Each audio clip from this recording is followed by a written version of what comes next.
பிரதமர் பதவி முக்கியமல்ல என்றும் இடஒதுக்கீட்டில் திமுக வேடிக்கை பார்த்ததாகவும் கூறிய ஜெயலலிதா தேர்தல் கமிஷன் குழப்பமான அறிவிப்புகளை வெளியிடுவதாக சாடியுள்ளார்.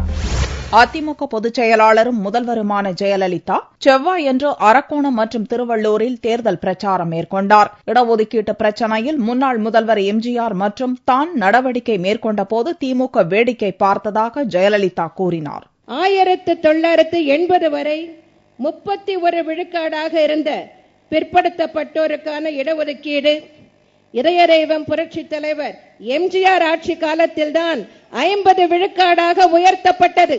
தமிழ்நாட்டில் கடைபிடிக்கப்பட்டு வந்த 69 விழுக்காடு இடஒதுக்கீட்டிற்கு ஆபத்து ஏற்பட்டவுடன் இந்திய அரசியல் சட்டத்தில் உரிய திருத்தம் கொண்டுவரப்பட வேண்டும் என்று மத்திய அரசை வலியுறுத்தி ஒரு தீர்மானம் எனது அரசால் சட்டமன்ற பேரவையில் நிறைவேற்றப்பட்டது.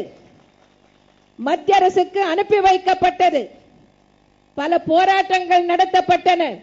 ஆனால் இடஒதுக்கீட்டு பிரச்சனையில் திமுக என்ன செய்தது? வேடிக்கை தான் பார்த்துக் கொண்டிருந்தது.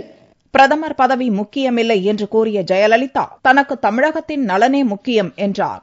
அனைத்திந்திய அண்ணா திராவிட முன்னேற்ற கழகம் 40 தொகுதிகளிலும் வெற்றி பெற்றாலும் ஜெயலலிதா பிரதமராக முடியாது என்று சொல்ல ஆரம்பித்துள்ளனர். அதாவது அனைத்திந்திய அண்ணா திராவிட முன்னேற்ற கழகம் 40 தொகுதிகளிலும் வெற்றி பெறும் என்பதை திமுகவினரே உணரத் தொடங்கிவிட்டனர். பிரதமர் பதவி என்பதோ அமைச்சர் பதவி என்பதோ முக்கியமல்ல.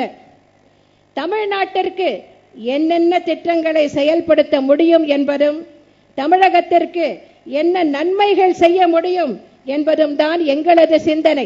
தேர்தல் ஆணையம் பல்வேறு குழப்பமான அறிவிப்புகளை வெளியிடுவதாக கூறிய ஜெயலலிதா அரசியல் கட்சியினர் மற்றும் பொதுமக்களின் சந்தேகங்களை தீர்க்கும் வகையில் விரிவான விளக்க அறிக்கை வெளியிட வேண்டும் என்றும் கேட்டுக் கொண்டார். தமிழ்நாடு தலைமை தேர்தல் அதிகாரி முதலில் இரவு 10 மணிக்கு மேல் வீடு வீடாக சென்று பிரச்சாரம் செய்யலாம் என்று அறிவித்ததாக செய்தி வந்தது. தற்போது இரவு 10 மணிக்கு பிறகு வீடுகளில் உள்ள வாக்காளர்கள் விரும்பினால் மட்டுமே அவர்களின் வீடுகளுக்கு சென்று வேட்பாளர்கள் தேர்தல் பிரச்சாரத்தில் ஈடுபட முடியும் என்றும், கதவை தட்டி பிரச்சாரம் செய்தால் பாதிக்கப்பட்டவர்கள் புகார் அளிக்கலாம் என்றும் தெரிவித்துள்ளதாக செய்தி வந்துள்ளது. தேர்தல் ஆணையத்திற்கு ஏன் இவ்வளவு குழப்பம்? இதுபோன்று தினம் தினம் புதிய அறிவிப்புகளை தேர்தல் ஆணையம் வெளியிடுவதால் அரசியல்வாதிகளும் குழம்பி போயிருக்கிறார்கள், மக்களும் குழம்பி போயிருக்கிறார்கள். தெளிவான எழுத்துப்பூர்வமான விளக்கத்தை தேர்தல் ஆணையம் அளிக்கலாமே.